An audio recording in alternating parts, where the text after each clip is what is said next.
Shalom, kaum wanita yang dikasihi Tuhan. Mari kita mau bersuka cita bersama-sama di hadirat Tuhan. Sebab sukacita yang daripada Tuhan itu adalah kekuatan kita, perlindungan kita. Amin. Haleluya.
Terima kasih Tuhan Yesus. Sungguh Engkau adalah sukacita kami. Sukacita yang daripada Tuhan itu adalah perlindungan kami. Kami mau tenang di hadirat-Mu Tuhan. Di tengah badai sekalipun, Engkau kekuatan kami yang membuat kami penuh dengan damai sejahtera Tuhan. Terima kasih Yesus, terima kasih.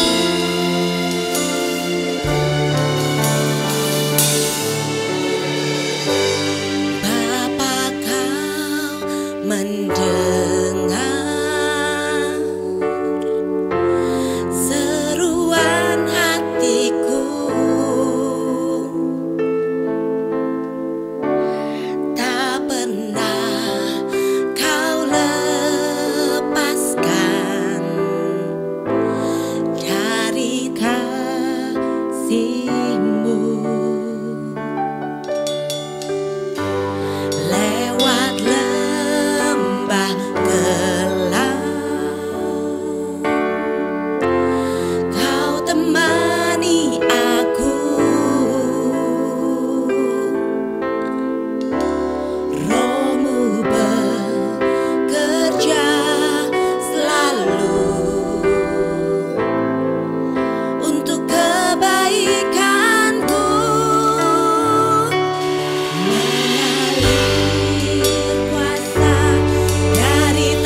sembuhkan mereka yang bersusah hati, beri jalan keluar Tuhan, lakukan mujizat-Mu Tuhan. Oh kami tenang, mari Bapak, mari kaum wanita dikasih Tuhan, sekali lagi kita naikkan pujian ini. Kuasa dari tempat maha tinggi, Bapa Engkau mulia, Kau hadir di sini, memulihkan hati, menyembuhkan yang terluka. Ku kan tenang bersamamu Bapa, ku kan tenang bersamamu Bapa, ku kan tenang bersamamu Bapa.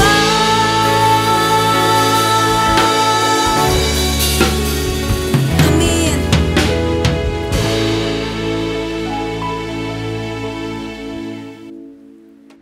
Shalom semua ibu-ibu, apa kabarnya? Semoga semua dalam kondisi baik dan sehat ya. Hari ini saya akan mau sharing satu topik, saya kasih judulnya menjadi wanita bijak dalam menghadapi badai. Badai dalam hidup kita itu silih berganti. Kadang-kadang kita ngalamin satu badai dalam hidup yang mungkin itu tidak mudah kita jalanin. Bahkan hari-hari ini kita ngadepin yang namanya pandemi COVID. Apalagi bulan-bulan ini meningkat pandeminya. Dan itu nggak enak banget gitu.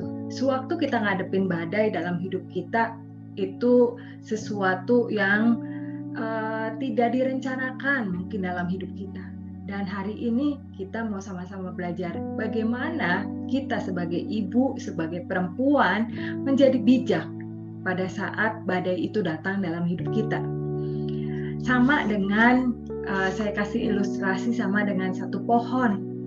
Sewaktu pohon itu berdiri, lalu dia ngadepin namanya badai.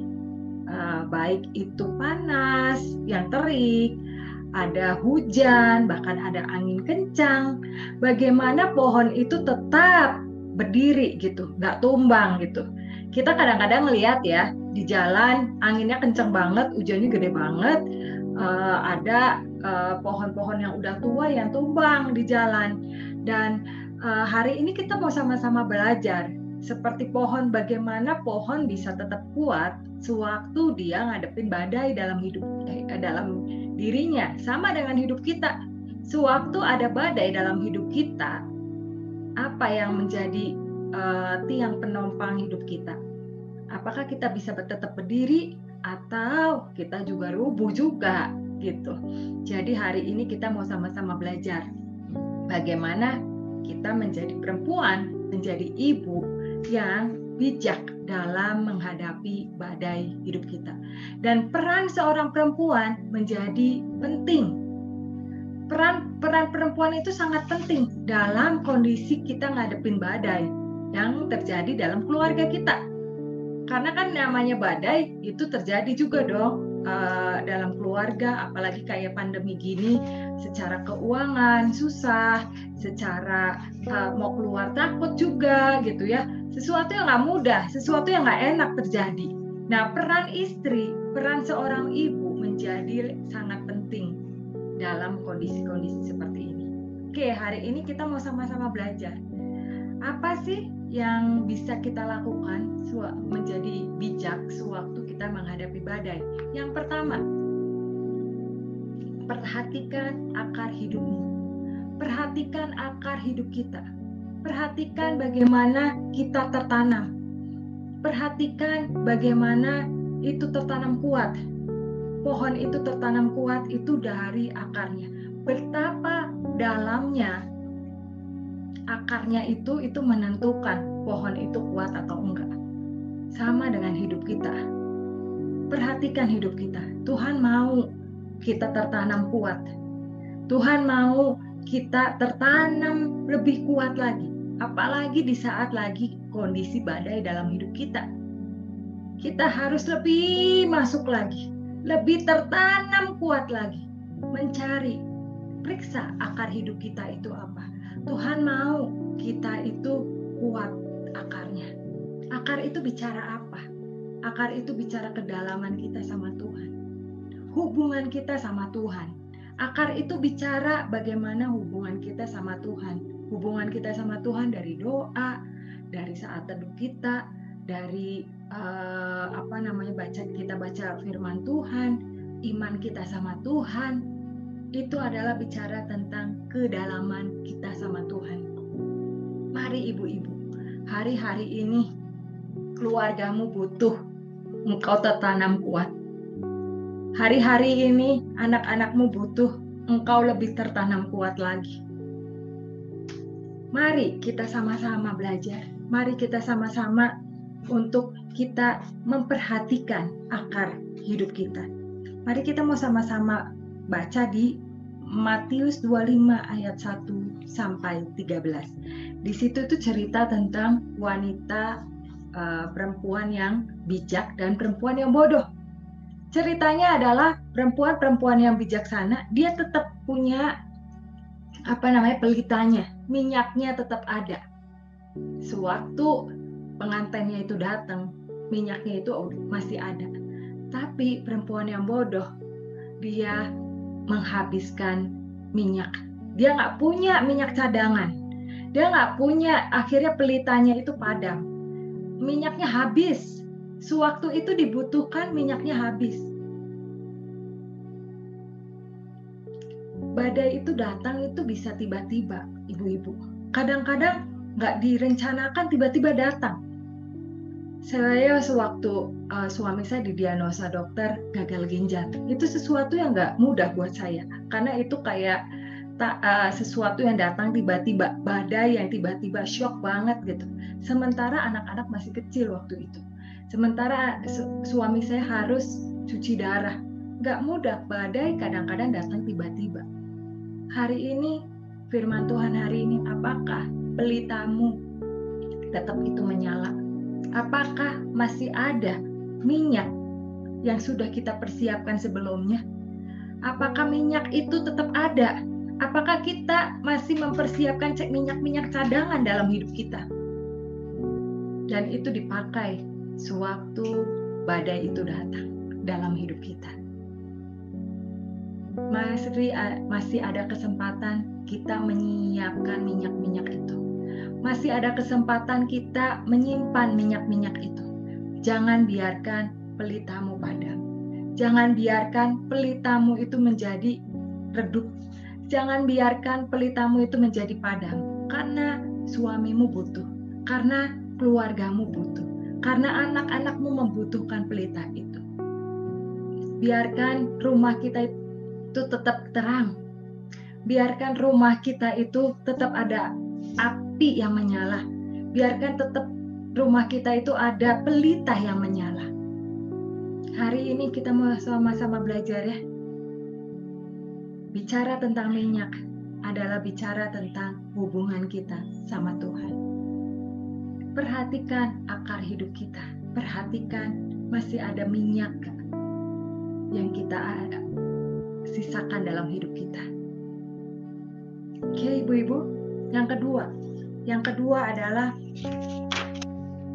berproseslah dengan badai. Sewaktu kita ngadepin badai, ada yang namanya sesuatu yang gak enak terjadi, sesuatu yang menyakitkan terjadi.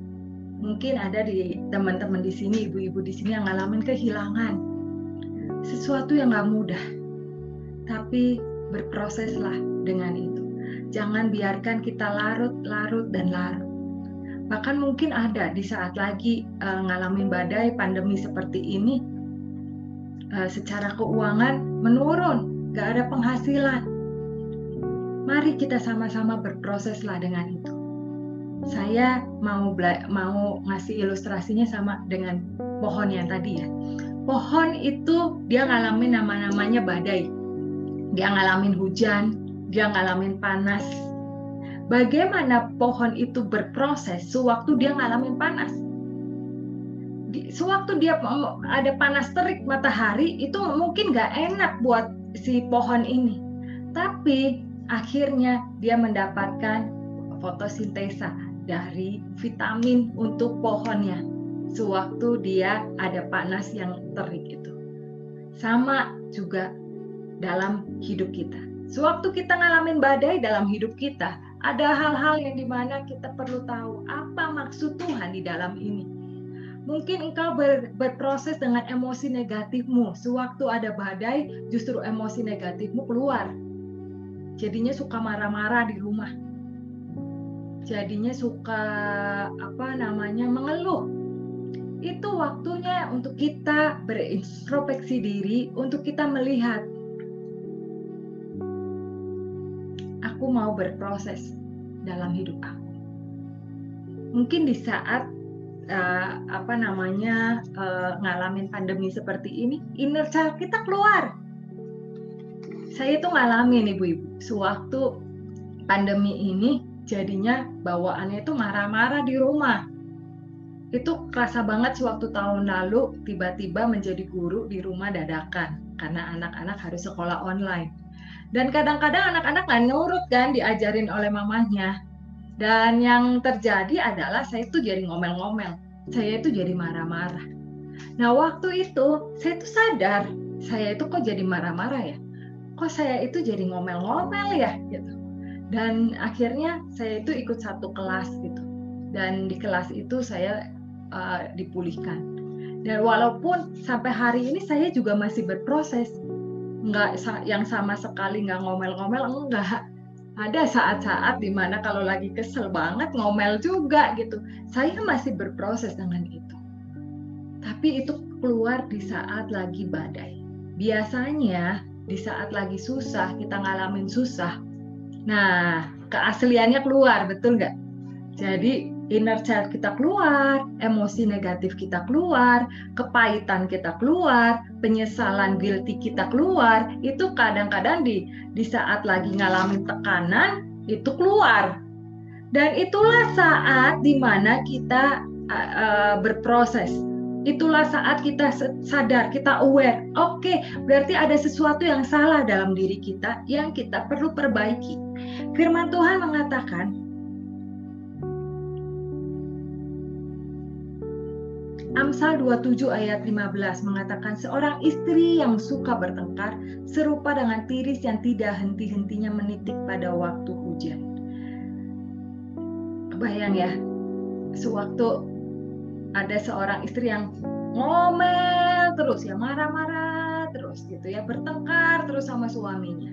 Kondisi rumahnya seperti apa? Nggak enak banget. Suasana rumahnya seperti apa? Nggak enak banget. Jadi hari ini mari kita berproses sama-sama. Apakah masih ada emosi negatif dalam diri kita? Apakah masih ada karakter-karakter negatif yang ada di dalam diri kita? Apakah masih ada inner child kita? Apakah ada kepahitan yang belum kita selesaikan? Apakah ada penyesalan atau guilty yang belum kita selesaikan? Mari sama-sama ibu-ibu untuk kita datang sama Tuhan. Untuk kita sama-sama datang sama Tuhan. Tuhan tolong saya sadar saya masih ngomel-ngomel, saya sadar ada emosi negatif, ada toksik ya. Dan yang rasain toksik itu biasanya orang terdekat, anak-anak kita, suami kita. Mari kita datang sama Tuhan. Tuhan tolong saya untuk saya mau berproses dengan itu, saya mau dipulihkan dengan itu.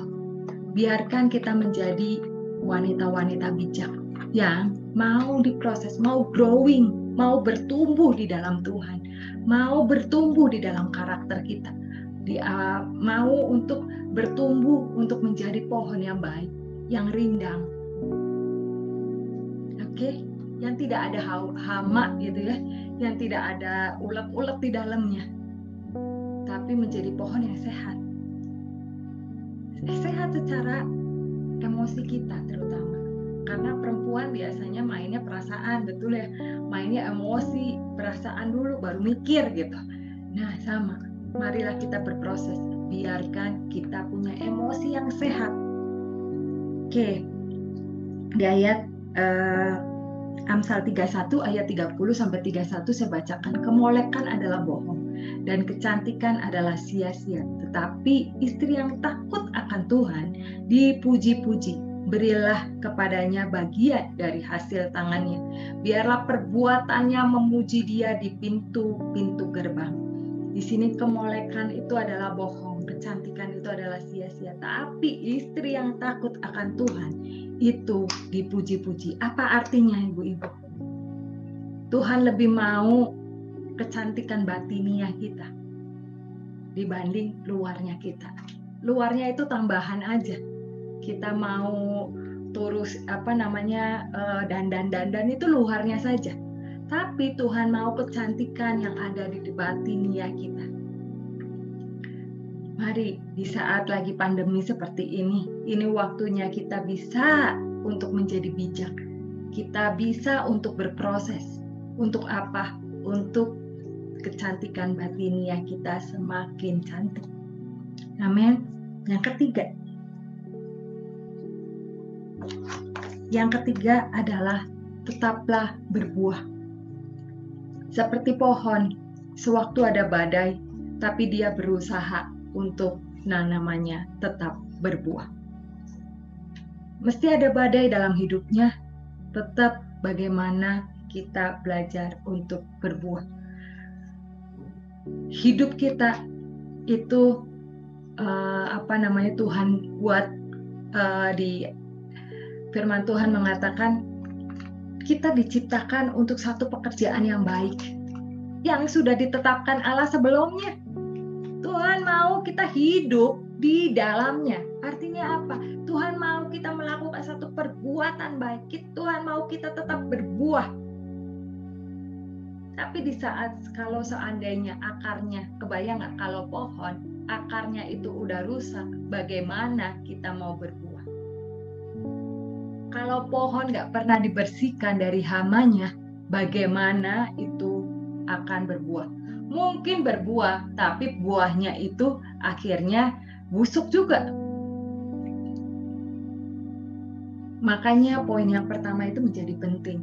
Itu bicara tentang akar. Yang kedua adalah bicara tentang proses bertumbuh. Yang ketiga adalah kita mau tetap hidup kita itu berbuah buat orang lain. Ibu-ibu, jadilah ibu-ibu yang bijak, yang tetap berbuah.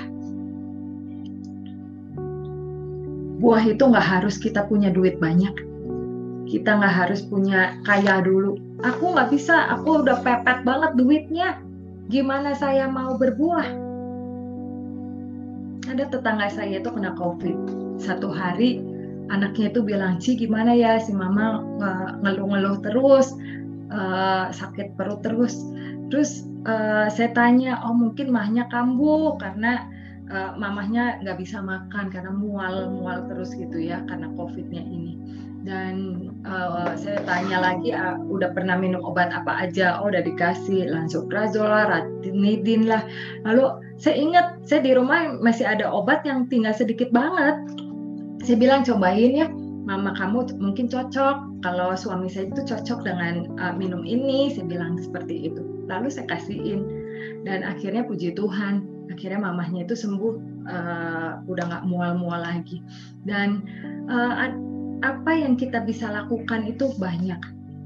Sewaktu hati kita mau berbuah, ada banyak hal yang kita bisa lakukan. Mungkin dengan doa, mungkin hanya dengan WA orang, ngasih support. Hari-hari ini tuh banyak banget yang lagi butuh perhatian. Ada mungkin teman ibu-ibu yang sakit ya karena COVID gitu. Sewaktu dapat SMS, "Ayo semangat ya," gitu. "Be strong ya." Senang banget gak? Senang banget karena diperhatiin. Berbuah itu gak harus pakai uang.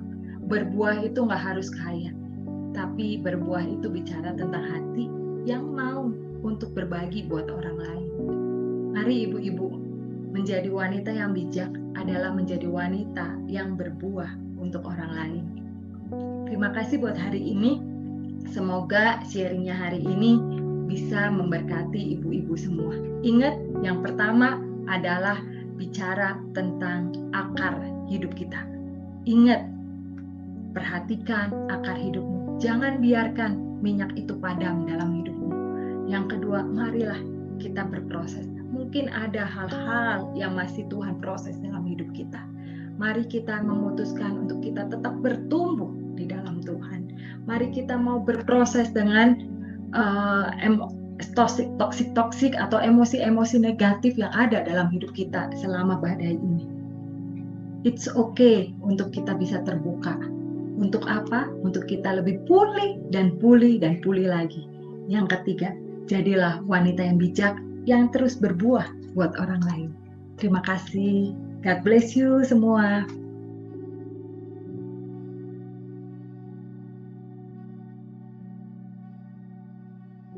Shalom ibu-ibu, wanita Bethel Indonesia, Pasir Koja yang diberkati oleh Tuhan. Sebelum kita mengakhiri ibadah WBI pada sore hari ini, saya mengundang ibu-ibu wanita Bethel Indonesia untuk bangkit berdiri. Dan saya akan berdoa untuk berkat dari Bapa di sorga. Mari kita mengangkat tangan sama-sama, lalu kita berdoa. Bapa Surgawi, terima kasih untuk gerejamu di negara ini. Terima kasih Tuhan untuk wanita yang terus setia beribadah bersama-sama, bersekutu khususnya di dalam WBI Pasir Koja.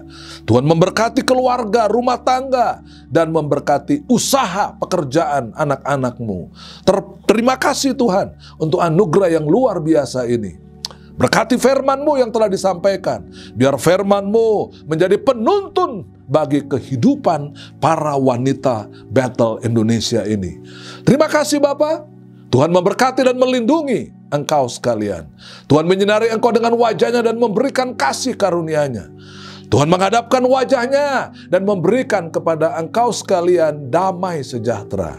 Ibu-ibu, wanita Bethel Indonesia yang dikasihi oleh Tuhan, teruslah setia beribadah. Teruslah setia di dalam keharmonisan rumah tanggamu.